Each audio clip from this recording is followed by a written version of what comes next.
Good morning. My name is Doreen Bradshaw, and this year I am renting the honey extractor to club members.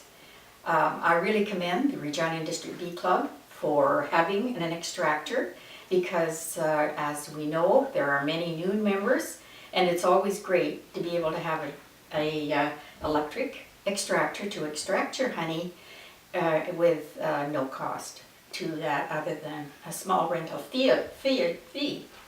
Anyway, I would like to show you a little bit about the extractor and maybe a few tips in what you can do when you have it.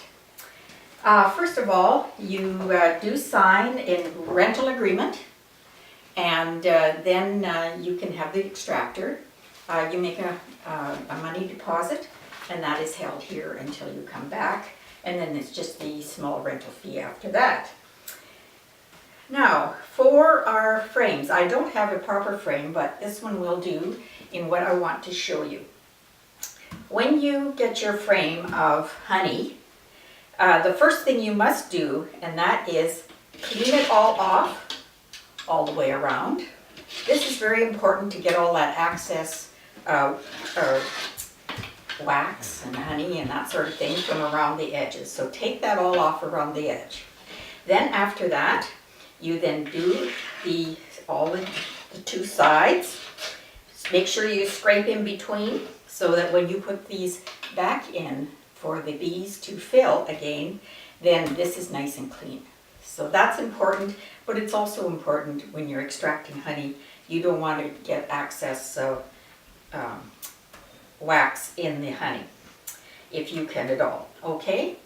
Then next comes getting the wax surface here so that it's clear of the wax they put on. Now, most of you will probably be using a scratcher, which is good, or you can use a hot iron, which is quite easy to use as well. However, they are a cost, and you have to be very good and strong to be able to use it. Anyway, on the scratcher, what you do is first go around all the edges here and make sure that you get that open, because sometimes we miss these edges and then the honey is left in. Very important. Then you go across here one by one and open it this way. Do not go any deeper than you have to actually clear the wax off. Then you go across this way, and that way all of your cells should be open. Once you've done this, then take a good scan to make sure that all those caps are open. Then you do the other side. The importance of this is when it's in the extractor, if you don't uncap everything, there's honey left in there, and then the extractor gets uneven in getting it out, and then you have problems with it shaking. So be sure to make sure that you get all the cappings off. Now, the next thing is to put it into the extractor. Once you should have a holding place for that, because the honey will drip out until you put it into this extractor. Now, when you put it in, it's very, very important that you put the top of the frame with the ends. That top of the frame must go into your right hand. And when you put it in, it goes down like that. Now, the reason for this, doing this, is when the bees make all those cells, it's 13 degrees upward. And the reason for that is they don't want the honey to flow out. So they make it go up. Now, if you put it in this way, then what you're doing is keeping the honey in, not letting the honey go out. So if you have it this way, when it goes around and around, then all your honey flies out from centrifugal force. Okay, so we have our frame in here. Now, when you go to start your honey extractor, do it slow. And then just very, very slowly move it up.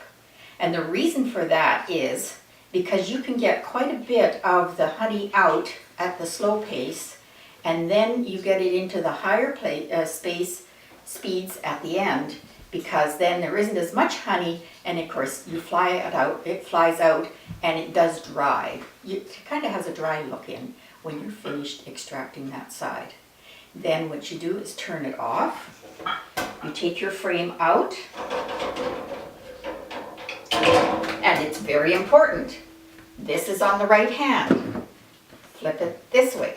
So this is still the right hand, and then it goes back in for the second side. Okay? Now I hope that is clarified. Anything that you need to know there. The extractor is very nice. It's electric, much easier than the hand-driven ones.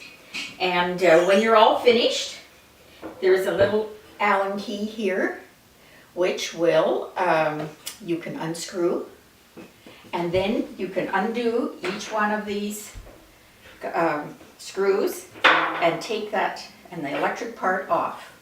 When you're cleaning this, make sure you use a damp cloth, a wet damp cloth. Clean everything off. You should keep the part that is where the electricity is clean at all times. Have a wet cloth so you can clean your hands before you're putting the speeds on and all that sort of thing. Always have a damp cloth handy, and a soft, dry towel, one that's nice and soft, because stainless steel can scratch, and you don't want to scratch your honey extractor. So make sure that it's wiped and it's dried and it's nice with a nice soft towel. Okay. So that's the Allen key. Take this off, and then all the part that you need to clean can come out. Make sure it goes back exactly the way it came in, was put in, and put this together, screw it on, not too tightly, and bring it back. The spout, you can put the spout on. I always keep the spout covered because of Health Canada. The Canadian Food Inspection Agency says you must be very careful. This is food that you're working with. So always keep that covered. I put saran wrap on at all times. Leave it open while it dries so that you don't get any mold or anything like that starting in your extractor. So soft, dry cloth, nice damp cloth around, and keep your extractor as clean as you can. Now, when you put your honey into a pail, it is strained. You must use stainless steel strainers, and you put the honey into a honey pail like this, and these must be only for honey.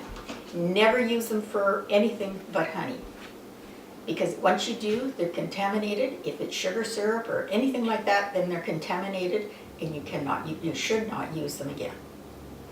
When you're selling your honey, you can take it out of here and you can have a spout and put it into new containers. Whenever you sell honey, it must be in a new container. That's what the Canadian Food Inspection Agency requests. They're the ones that make sure that the food people eat has been processed in the proper manner, and that all beekeepers in Canada must do it, not just us. Thank you. It's been wonderful to be able to speak to you. Bye for now.